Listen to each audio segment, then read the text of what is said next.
How do you feel about playing against Kevin Sukamuljo? Remember, we have a lot of Indonesian viewers. Yeah, a lot it of was Indonesian worse. viewers, It so was just say something positive.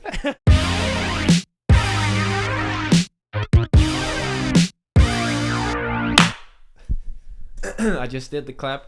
So Nice shoes.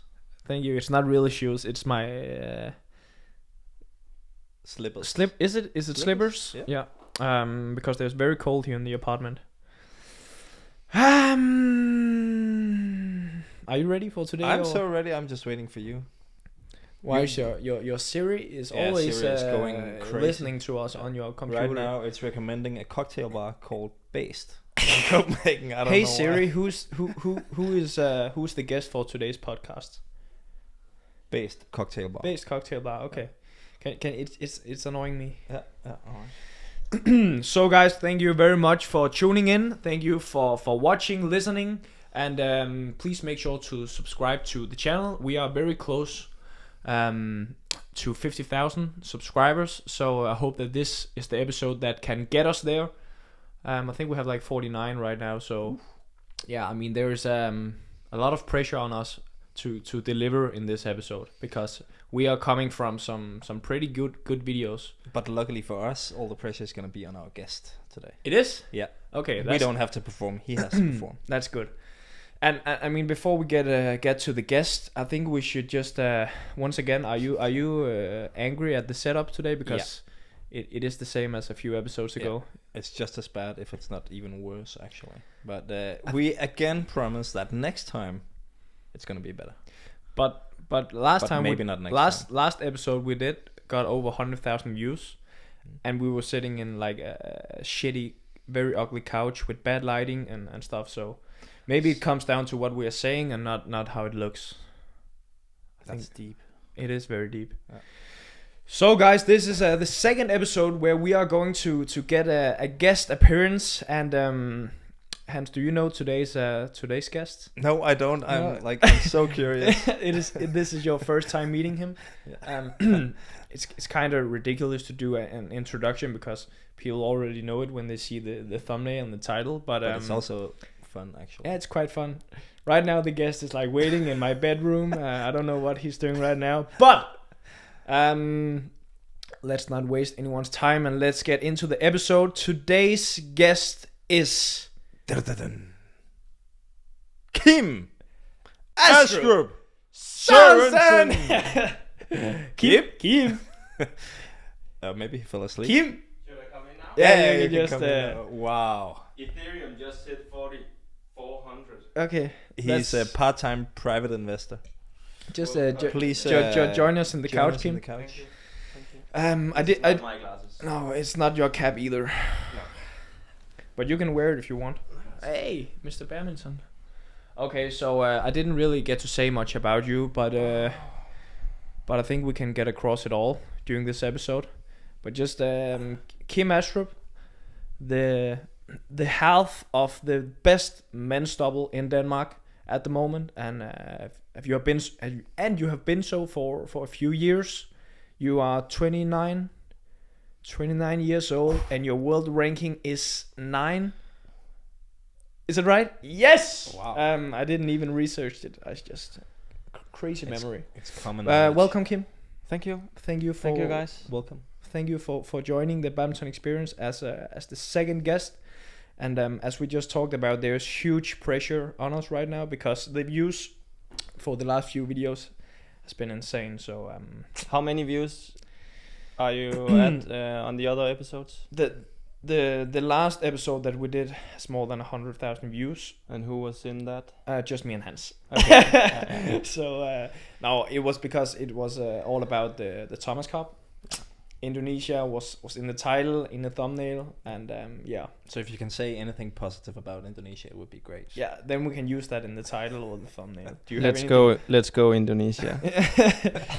So that's the title right there. Kim Astrup, let's go Indonesia. He's ready for the Bali leg. Yeah. How are you doing? I'm doing fine, thank you. Just finished a cup of coffee, which I had in this exact same spot. So I was a little bit confused that I was sitting in your bed for like 20 minutes while you were figuring out how to introduce you, how to make the introduction, and you're just like saying my name. So it's not the best introduction. I remember the episode with Mathias Christiansen. You mentioned all of his titles and big results. So I'm a little bit disappointed with the. Are you disappointed that you are asked after Mathias to join the podcast? Or are you actually happy to see that he was kind of a guy where we were just testing everything, and now it's kind of the main event with you? I understand that you need to get the channel going, and then when you get more viewers, you'll try to stay in that shape and increase your viewers. So by inviting me, you're inviting a little bit more popular name into the show, and I see why I can't be the first one to join, because the hype needs to get going. We also saved you for actually an anniversary episode, right? That's right. This is the 10th edition of the Badminton Experience. Woo! So it's I think that deserves a round of applause. So Hans, congratulations, well brother. Well done. Very nice. So how was practice this morning? I saw you there. We practiced at the same time. So how did it look? I didn't see much because I was focused on my own stuff. You looked great. I did. You did. You in terms of movement or what was it? Not feeling, but movement. Physically, you look better than you have been looking. Your touch is off. Yeah.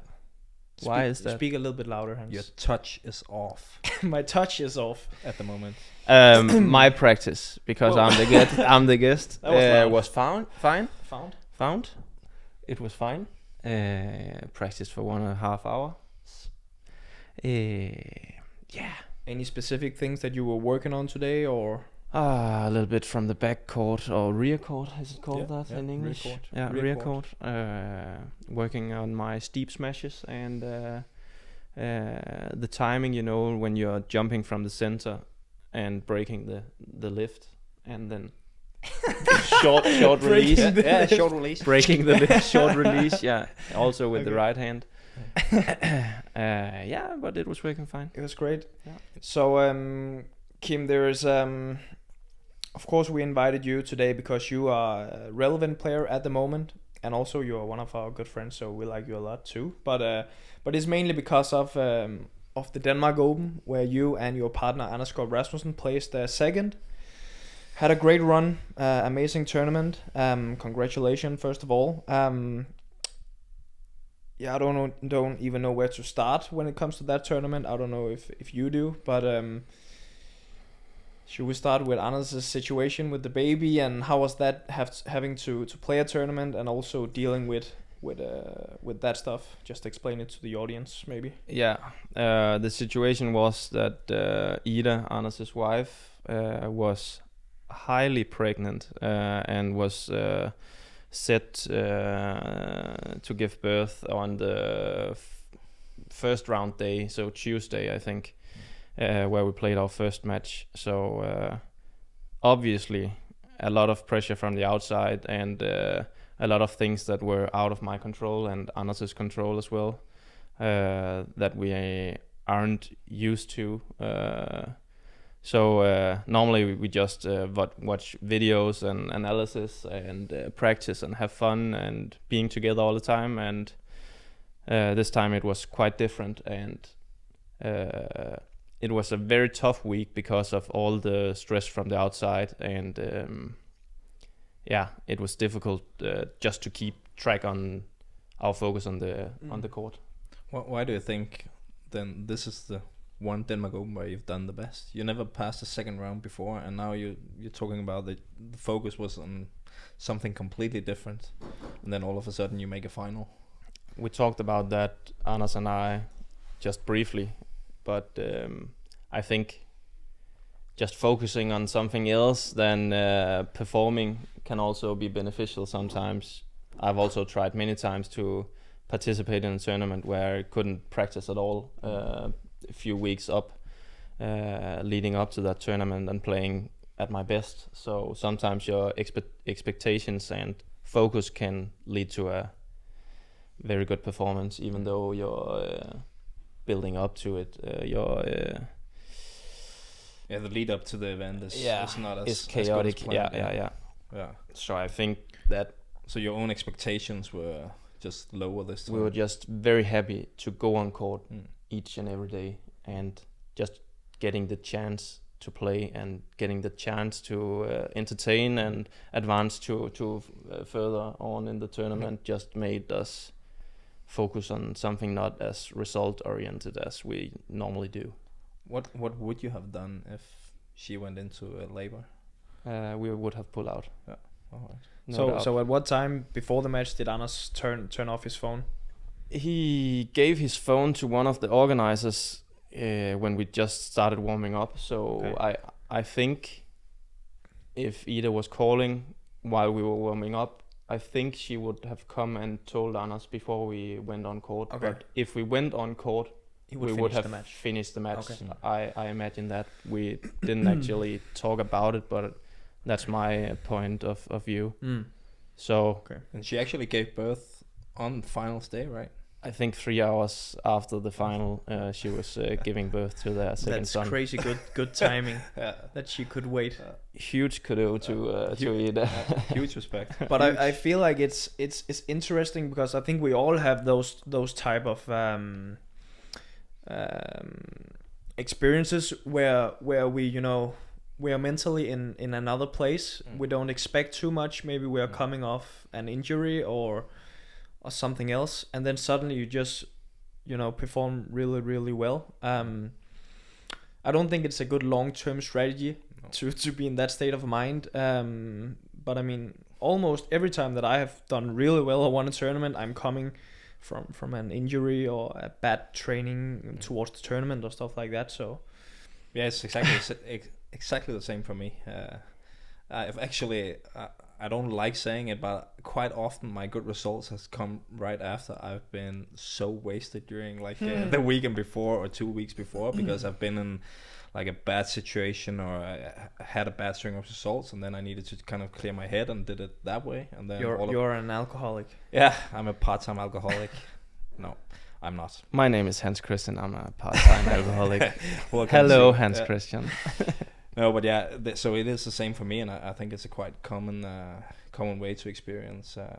Is it right that you reached the World Tour final one time where you just got really wasted the week Dubai? before?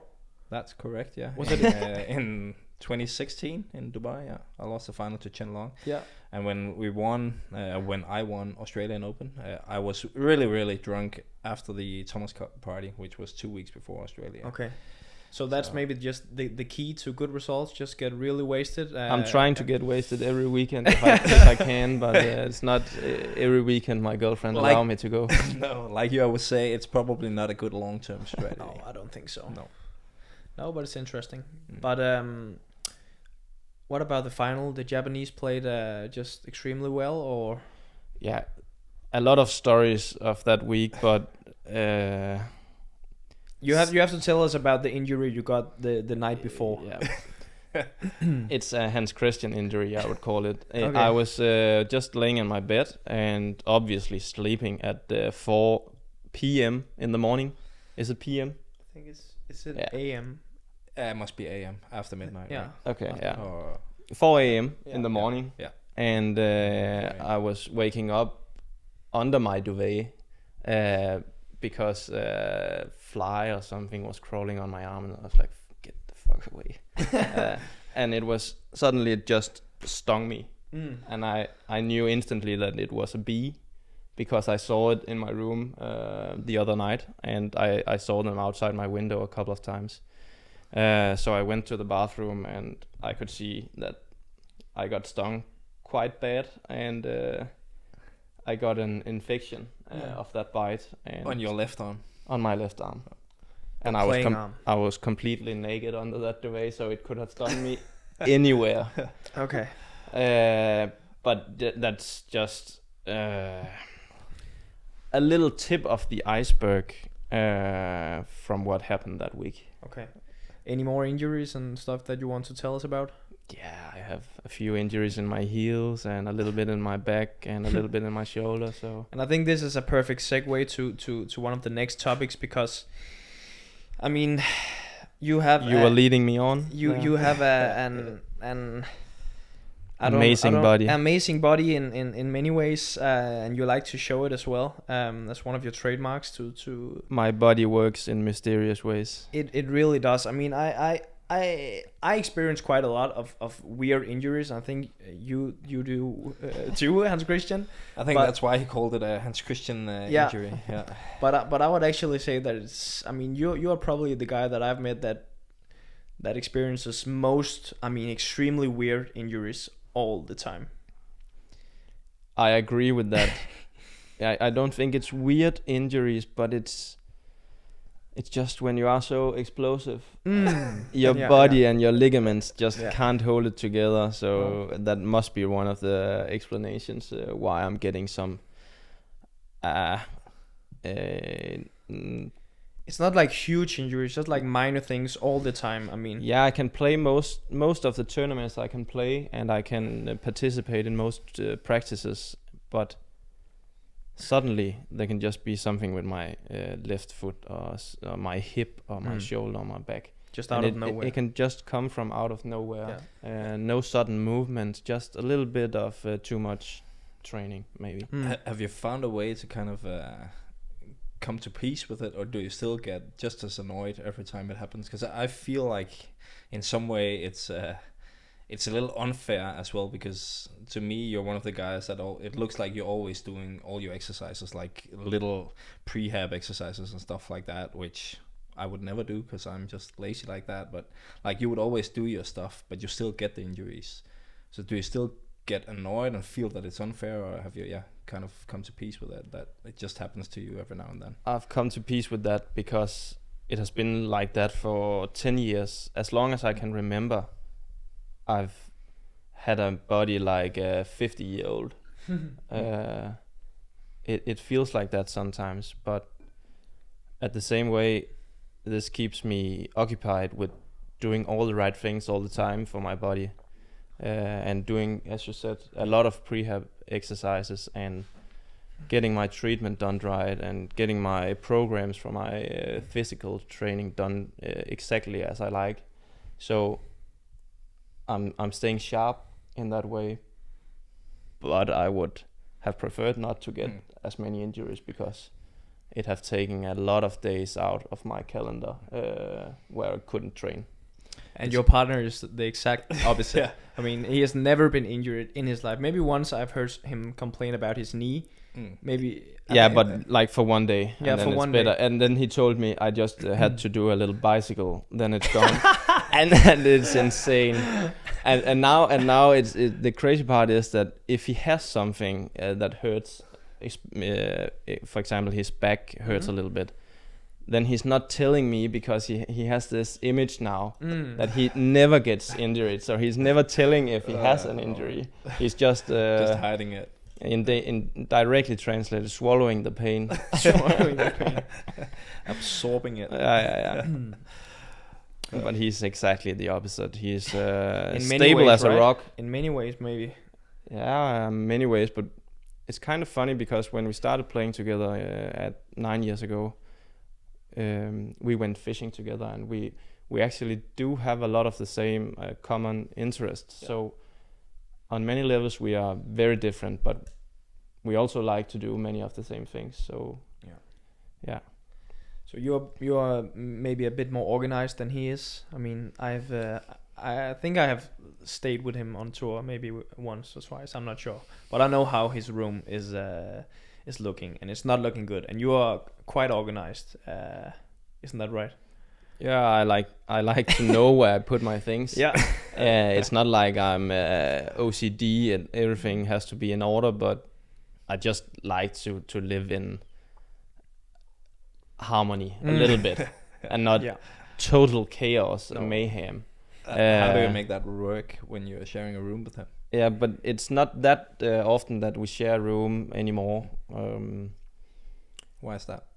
I think that we have played together for 9 years. We have traveled together 500 times, and we're staying together for more than one every day for a whole year, for 9 years. So sometimes you also enjoy just to be yourself. I like to have a single room and just where I can be alone sometimes, and then I can choose to be with someone when I like to be with someone. It's not like I like to be alone all the time, but then I can choose actively to be around people when I need to be around people. And also it takes quite a lot of energy to be around Anders. Obviously. For sure. And I don't know if he's watching this but I remember when me and Mathias Christiansen was staying together a few years ago, we actually talked about we can't spend too much time together with Anders. It's draining our energy, and I'm serious. I mean, and he's just like high energy all the time, and a happy guy, and likes to make fun and jokes all the time, and it can be extremely draining. So guys, stay away from that. It's only when we lose he gets very quiet, but when we are winning and on a streak, it's unbearable. But I can be a pain in the ass too, I know that. So it's not like if I need to stay with someone, I actually prefer to stay with Anders, because he knows my rhythms, and not that he accepts it and gives me my space that I need. Quite the opposite, actually. He still likes to annoy me a lot, but he just knows me so well, and if I have to stay with someone, I prefer it to be him. I think you can tell how he is just looking at his celebrations. Yeah, at his face, but mostly his celebrations when you two win. You are kind of known for some crazy celebrations. You always go nuts when you win a big match. I am even though it's not a big match, it's still like we won the Olympics, and people also enjoy commenting that on Instagram that. Chill down, motherfuckers! You don't, you haven't. Wow. Can we talk like that on YouTube? I think so. Can't we curse? On our channel, you can do whatever you want. Yeah, I can do that. But it's like people are often commenting, "Chill down! You didn't win the Olympics, guys, and you haven't won the tournament yet." But why? Shouldn't we be allowed to celebrate a victory? It's not often that you get to go on court and win a match. At least if you're not one of the absolute best pairs in the world.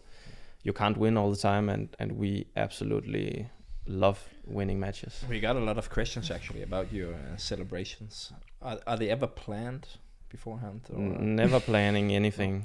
I think that he got into some kind of habit at the Sudirman Cup, where he had to do that dance. But if he does a celebration once in a tournament and we keep winning in that tournament, he tend to do the same celebrations, dance moves. I think he's planning it. Okay, I think he does. Maybe he is. Yeah. I think he's finding some trend on Instagram or TikTok or something like that, and then he's trying. Do you feel like the celebration Alfian did at the Thomas Cup when they beat Denmark, was that kind of what do you call that, like revenge? Yeah, did he do that because of all the times Anders has done crazy I actually dances, think it's because of Mathias Boe's celebration against Alfian and Ardianto when they beat them in the final in Indonesia Open sometimes 4 years ago. Or I saw that on Instagram as well. Some people it really looked like Mathias Boe is doing that dance, that exactly same dance. When we go to Bali, we need to ask Alfian for the podcast if we'll do that. He did it because of Boe, Anders, or if there was no particular reason. Yeah, let's do that. Yeah. My answer is my guess is Boe. Yeah, all right. I also noticed when you played, was it Nuan Isudin? Was it Isudin? He also did a dance or something during the match, actually. No, he just. I lifted a shuttle out in the side, and he was like stomping away from the shuttle. It's kind of weird, but he was obviously provoking me because I made an error, and I was at that time in the match I was quite nervous. Yeah, and that helped me get out of that shell of nervousness and because just you focused on something else. Because I focused directly on him, and when we won the next rally, I was doing a dance towards him. So that actually made me feel more comfortable. Yeah. Okay. And did that lead to a lot of messages on social media? Because I think we got a few questions about that match, and you got some hate on you social got media. A lot of Malaysian fans was actually quite upset after that match because they felt that we were unfair, and our fans our spectators, Danish fans, was unsportive. Unsporting because they were booing, right? And the umpires were shit, and a lot of things went wrong, and we were like hugging after the match, Noor and Go, and smiling, and good game, and writing with each other on Instagram after the game, and there was nothing. There was no bad blood between you guys. So. Sometimes the fans just making a shitstorm out of nothing. And they are not in the match, they're just watching from outside, and it can be very difficult to feel what actually is going on court. Yeah, because I remember that you got flooded with messages on your post on Instagram that you were being unfair, and I'm almost used to it. After so many years in the game, you just get used to getting a lot of unsportive messages. Yeah, unfortunately, that's a part of the game, and yeah, I don't know what to say. I didn't feel like there was something terrible going on court. I mean, not at all. I've tried getting booed in every places in if we are taking too long time to get ready against Marcus and Kevin in Istoras and Iron, we're getting booed by 5,000 people. That's just a part of the game. And I mean, I think it's totally fair. They're just supporting their. Obviously, I think the crazy thing was I don't think they did it more than once or twice. I think it was only because they were also time wasting 1 or 2 times, and the umpire didn't say anything. And we were complaining about the umpire 2 times in that match. I think it was that match where Anders was called to hit the shuttle or something when he received a service. And wasn't that the day before?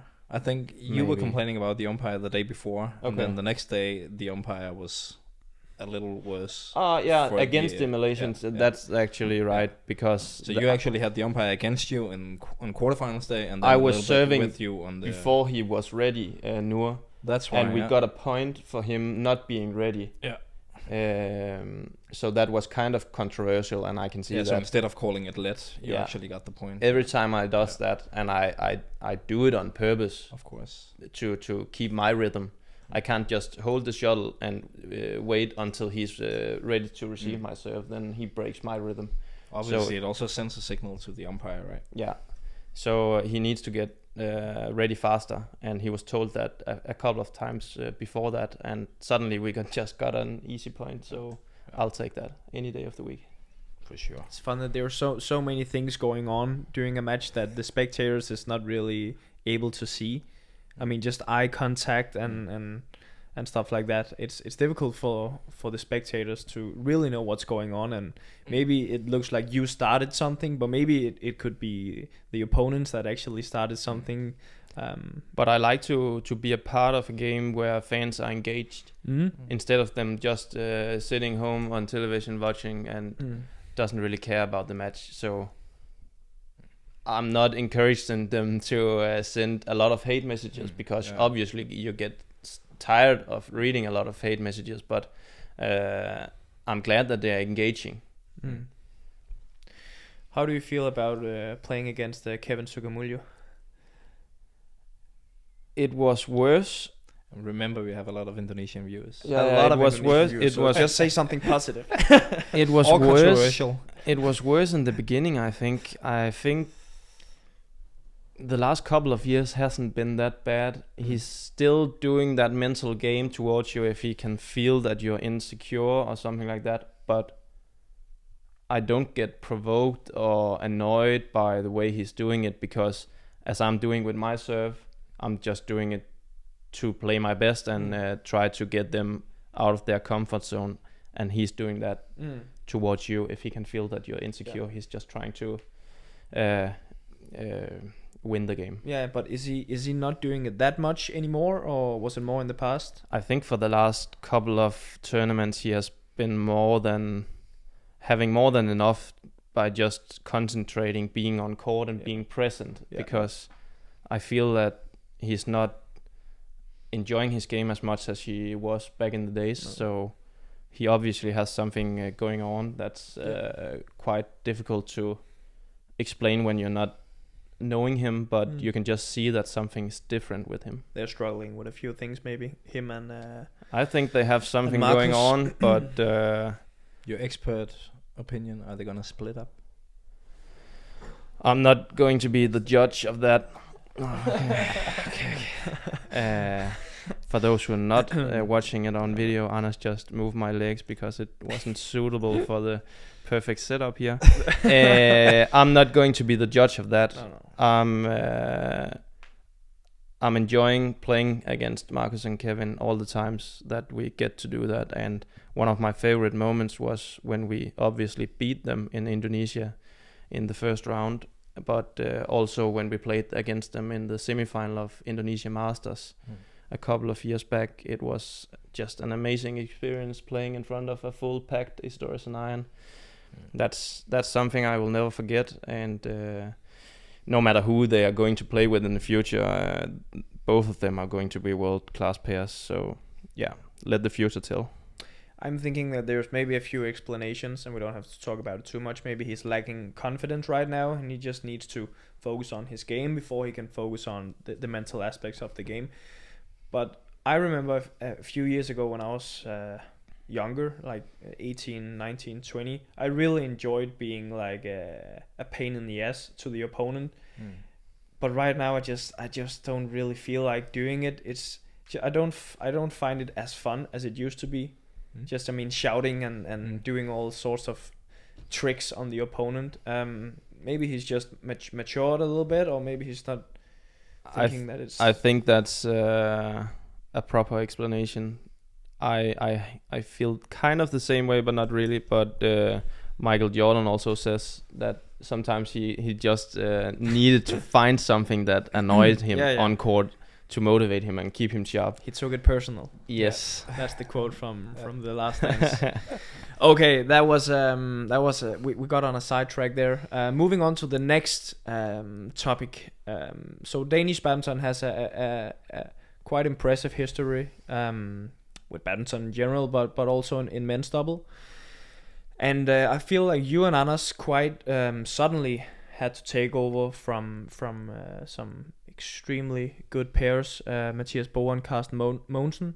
When they retired, it seemed like Mads Conrad and Mads Kolding was going to be the next pair, taking over for a few years, and they were supposed to be the best pair in Denmark.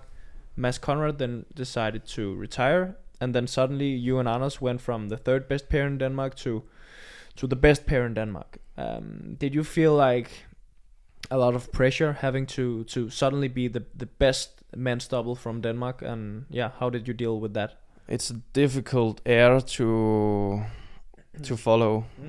Obviously, as you said, Mathias and Carsten have been world number ones for a very long time and won a lot of great tournaments and titles, and took a lot of important medals at World Championships and Olympics. So it's very difficult to follow through after them, especially when your mind is set on that we still had Mads before, who was a little bit better than us at that time. We were still ranked 10 or 12 or 14 or something like that, so it's not like we were completely unexperienced, but suddenly from being number 14 in the world to taking over for the most winning men's doubles pair in Danish history, that's quite tough. And I mean, when you are like the third best pair, you can just like just hide in the shadow a little bit, just follow your own path, and there's not many eyes on you. And then suddenly, I mean, at tournaments, at Denmark Open for instance, the media is looking for players that we can expect to deliver something. So instead of just following your own career and just evolving slowly but surely, then suddenly, I mean, do you get what I mean? Did you feel like an extra pressure from the outside world, or? Yeah, definitely. Suddenly we were expecting to win all of our matches and win tournaments, which we hadn't done before. So suddenly the badminton experts in Denmark were expecting too much of us, because I did this reflection just a couple of days ago, actually. It was like, we haven't just continuously delivered world-class performances before, and we didn't beat top 8 players every time we met them. So why shouldn't we suddenly go from being ranked 10 to just keep winning everything and win all the time? That's impossible, because we're not that good. So we also started to raise our expectations, and then when we didn't perform at the level that we wanted to, and everybody wanted us to do, our lows got even lower, and it was a tough burden. So it also hit you harder, actually. Yeah, and we were putting our expectations up to, because we really wanted to perform well, and we really wanted to break into top 5 in the world or something like that, and win medals at World Championships and Olympics, and we still want to do that. But it's a tough journey, and a lot of practice has to be done, and a lot of experience needs to be gained to do that. Yeah. So are you more comfortable in that spot now, or because did you brought it on court, all those, I mean, negative or maybe not so good emotions, or did you feel them more in the beginning? Are you more, I mean, I felt them more in the beginning, because, as I said, I did this reflection just a couple of days ago, and I was like, yeah, we haven't showed the world that we can continuously win tournaments, and we can not continuously beat pairs that are better ranked than us. So why should we suddenly do that? After 9 years of playing together, we just can't expect us to just step up our game drastically just because we want to. No, but what I'm asking is are you more okay with the talk from the media and stuff now? It doesn't bother you that much? Are you?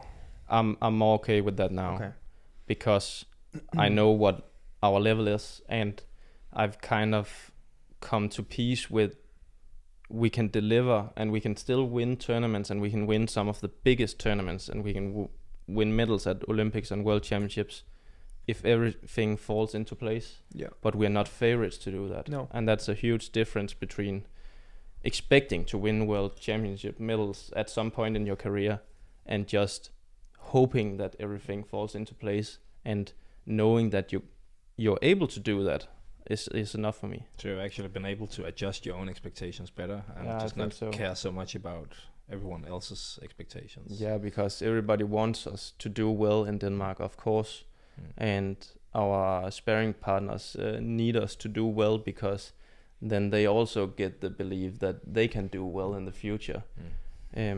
So, and obviously we want to do well ourselves, but I'm come to peace with the fact that we are not winning every tournament that we participate in. Talking about training, we talked about this a few episodes ago, after Victor decided to move to Dubai, that Hans said that maybe there is a bigger responsibility on my shoulders now to raise the level in training.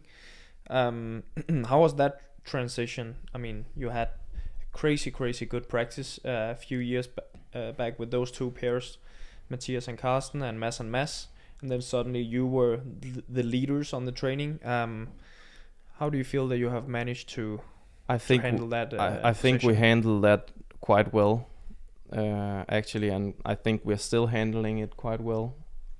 Showing up at practice a half an hour earlier than we are starting our practice, and as Hans mentioned in the beginning of the podcast, I'm doing a lot of things to get ready for practice. People know that I take my sleep seriously, and I take my diet seriously, and I do all the right things outside the court. So they need to be at 100% at practice to practice with me and Anders. Otherwise, they're going to get told off in a good way. But we were used to that when we practiced with Matthias and Carsten and Mads, that if we weren't 100% every day, they were going to rip your head off. Mm. Do you tell them? I mean, if they are not doing, are you harsh to them? I mean, I'm trying to say it in a very nice way, because Matthias and Carsten knows this, so I'm not speaking behind their backs. They are quite professional and quite direct in their speaking, and they know what they want or wanted, and they knew that they were reliable on us, giving them the best sparring, and I'm just trying to say it in a little bit more human way, and it's not like. So what you're saying is Matthias and Carsten, they were some assholes back in the days. They know they were. That's a good title for this podcast. Yeah. They know they were, and that's also the main reason why they got so good. You think so? I think it was necessary to. I think they had a need to be in that way. I think it made them sharp, and it made them seem more professional, and they were damn good every day at practice. I remember when I was 18, 19, started out on the National Center. When I arrived at practice, and maybe the men's double practice was going on, there were Matthias, we mentioned them a few times now, Matthias and Carsten, Mads, and also Joachim Fischer. And I feel like the intensity was so high, and they were just, I mean, if Joachim Fischer, for instance, if he makes an error doing doing an exercise, I mean, he gets like so angry and pissed at himself, and I mean, it's just, you know, it sets the practice up somewhere where the intensity is very high. Everyone is really focused.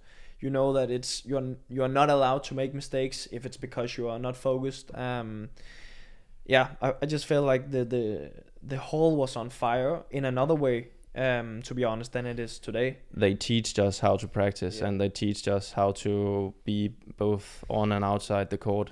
I was amazed that Matthias was waking up at least 2 hours before his practice every day, even though it was 8 in the morning. He was up at 6 every day and preparing for his practice. That was quite impressive after such a long career to still do that. And I have taken a lot of that into my own game and own career. And it was a great lesson for me to be young and upcoming in that environment. Yeah. And now I saw you today after the practice was done. You were, you know, taking the box and then just did some service practice for, I don't know, 10-15 minutes or something, and that was 20. something 20 minutes and that was something that I always saw Matthias Boe did. Almost after every practice he was doing some service, some returns, or some flat or something like that. I mean, just adding those extra 10-20 minutes to every practice. He was an expert in doing that.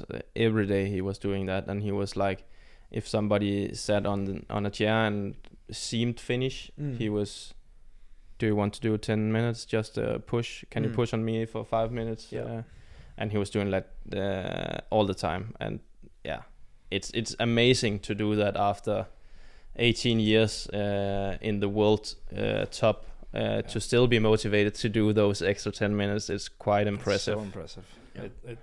It doesn't take a lot of like physical energy, but it takes so much mental energy, I think, to set yourself up for doing that with quality. Because obviously you cannot go and do it and just not be serious about it. It was still with high quality. You should definitely add 10 to 20 minutes to your practices. That would be great, but it's too late. It's too late for me. Then we're getting up on 3 hours practice, or A week, yeah, 3 hours a week.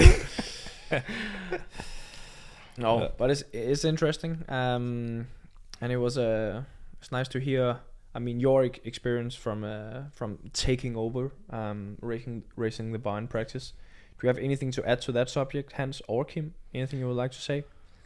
Nope, I'm good. all good. Should we move on to the questions, or do we have one more topic? We actually, I mean, we have a few topics today, and I don't think we're going to talk about all of them because we went on a sidetrack, talked a lot about a lot of interesting stuff, but we're not done yet at all. How long have you been on for? We've been talking for 46 minutes. I think we can reach an hour on this one. Ooh, I think we can. Are we going for the hour? We're going for the hour for this one. Wow. Yeah. Stamina. But yeah, we got a lot of good questions. Hans Christian has picked a few. I have. And I have. I think let's just start from the top. From the top, I think this is one of the most interesting ones or fun ones for me. There was one guy asking if you had to choose a non-Danish men's doubles partner, who would that be? If you could choose anyone, and it has to be someone who is still active. Okay. Otherwise, I would have picked Fu Haifeng. That's also a good choice. Double lefty. Yeah. Double lefty, yeah, that's actually interesting. You would choose another lefty. Yeah. Is that good? I think so. Isn't it better to have the left-right combination? Maybe it is, but I would really want to play with him. Okay, fair enough. So while Kim is thinking about his answer, me and Hans would like to. Do you have one?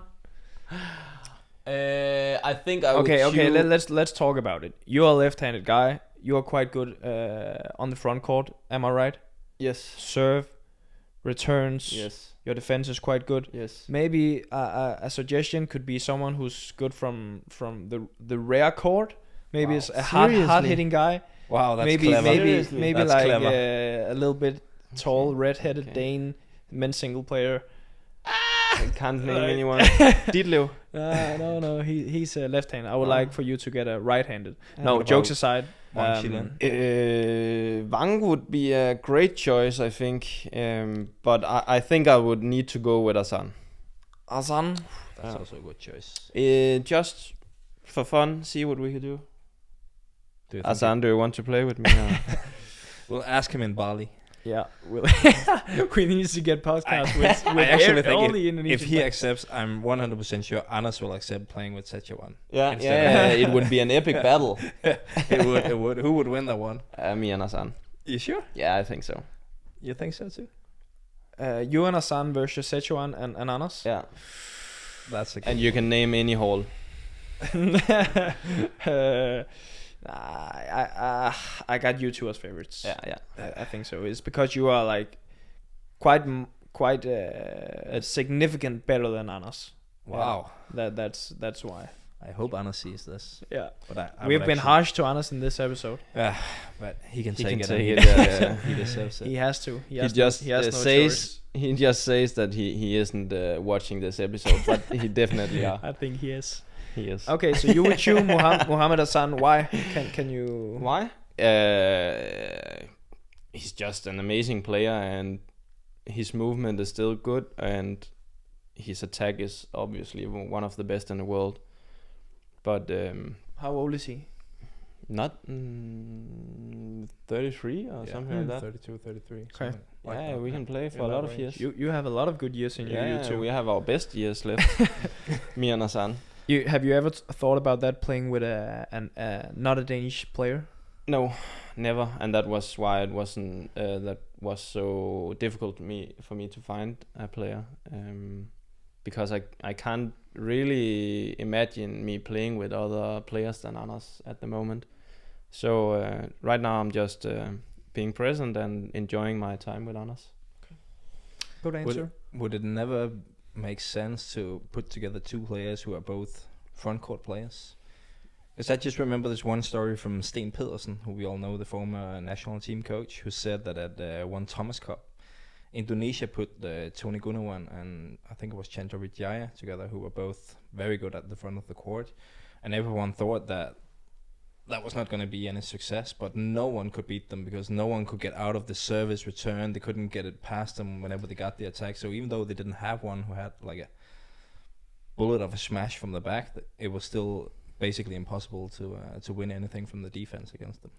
Yeah, most of the points in men's doubles are won on the front court, and in the service situation, it's so few rallies that gets to a nice defense and a very nice offense. So I can see the idea of bringing two front players who's both good at the service situation together.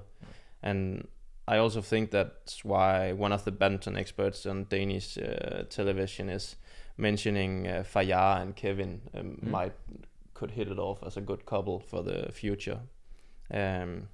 So I like the idea, but let's see in the big halls if it's also holding up there.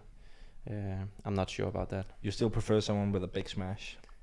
Yeah, because then I can take the net away from our opponent and make a lift for my partner, and he can just work his ass off while I'm standing at the net doing nothing. And we have a question from Lizaldi, who's asking who has the best smash on tour? Who has the best smash on tour? Me. Apart from you.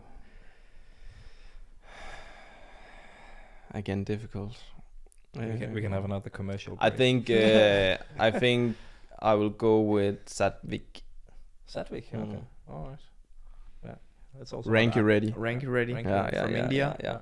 I think his smash is very powerful and difficult to control in a little bit fast conditions. Yeah. All right. Who is it in men's single hands? I would say Li Xijia. Yeah. Or Victor? Yeah, but I think I would say Li Xijia. What about Joik? I think it's a little bit harder than Victor's. Okay. But it's for sure those two. Wouldn't you agree? Again, he's leading you on to say. No, I definitely agree. I haven't seen Anna smash for 4 weeks. No. So, we'll get into that in another episode. Yeah. All right. A very ridiculous question, but I think this is maybe the second most asked question we got. Do you have any Korean family? It's so weird that people still are asking that. Because your name is Kim. Yeah. Oh, Korean family. Korean family. Okay. Korean. Family. Yeah. But wouldn't I look a little bit Korean if I was Korean? Well, maybe you do. Yeah, maybe. They be the judge of that. But no. All right. So Kim is a very, very common name in Korea, both for men and women, and it also is in Denmark. Yeah. But only for men in Denmark, right? It's more used in Korea than it is in Denmark. Yeah. And it's mostly for men. Men in Denmark, mostly. Kim Possible. Did you watch that cartoon? Yeah, of course. Kim Possible. You didn't? No, never heard of it. Kim Possible, guys. Please tell me that all of you out there have watched Kim Possible on Disney Channel a few years. I was a huge fan of Disney Channel when I was young. People in my Disney Channel wasn't there when I was young. So. When I was younger, I was told that I was looking like Unstoppable, and I can see that. I didn't like that. I need to Google that. He's the nerd in the show. Unstoppable. Kim Possible on Unstoppable. Do you have another one, Hans? I have one that's quite broad, actually, a quite broad question. Because there's a lot of people asking for lots of different tactical advice and stuff like that. Do you have like one general rule that you apply in doubles? Like if you play a pair you've never played before, is there like one thing you always kind of focus on in your tactics, you and Anders, or just for doubles in general that the listeners could maybe also use when they play? So one thing you always need to focus on to play a good men's doubles. I'm always trying to have an idea when I start the rally of how I want to play this rally, and it's difficult to imagine more than a few shots at the time. So I have an idea every time I'm making a service. I have an idea where they're going to return it, and it's a great way to start the rally, to just tune in and making sure that you're focused and that you have an idea of what's coming for you. And that's maybe the most simple tactical advice I can give.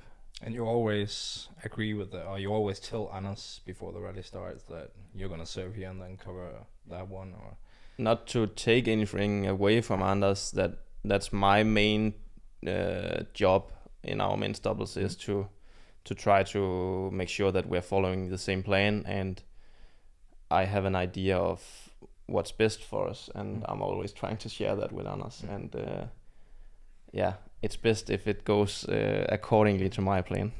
You're the engineer and he's the working man. Yes. Yeah. For you said you can only like think about a few shots ahead. How many can you do you think about? There's serve, then there's the return, then there's the third one, fourth, fifth. For how long can you? Maybe 2 shots. If I'm serving, I have an idea what I'm going to do with the return. Okay. If it's coming in that position where I'm thinking it's coming. So I'm not thinking 4, 5. It's not like a game of chess that you can. Maybe that's the evolution of men's double. You know See exactly what's going to happen in the first 10 in the first 10 strokes. Yeah. Maybe one day. Maybe one day. I'm all out of good questions. I only have ridiculous ones left. Okay. No, that's good. You and I, Hans Christian and I yesterday discussed if you were an animal, which one would it be and why? I think that should be one question that we just, it's so ridiculous, everyone. but we ask everyone about it. I think I'm a koala bear. Okay. Wow. Why? My guess was a kangaroo, but Kind of this same country, same reason. Why am it's just fluffy and soft, and I like to be near people, and I like to Fluffy and soft. I would say you're the complete opposite. Oh, fluffy and soft. Yeah. Okay. Like in terms of your body. No, yeah. No, but body still fat is low. his skin is like quite loose. Even though he has quite low body fat, you can take his skin and then throw it away, and stretch it, and then stretch it.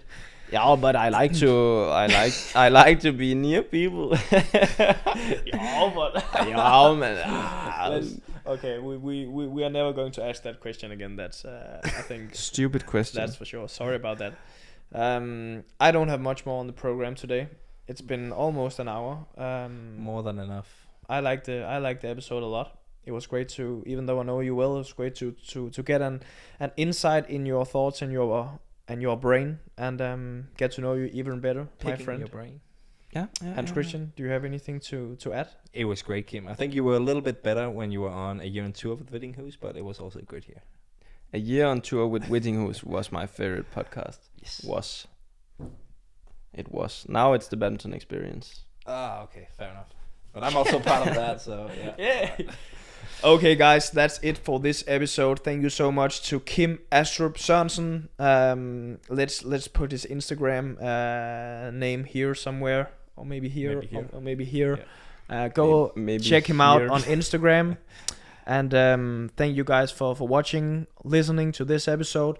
As mentioned in the beginning, please subscribe to the channel. We are very close to 50,000 subscribers. And, holy macaroni. And stay tuned for more content. I think we have maybe one podcast left before we go to Bali, maybe also a vlog. So stay tuned for that. And I know that you are excited for the Bali trip. Stay tuned, guys. Thank you, and see you.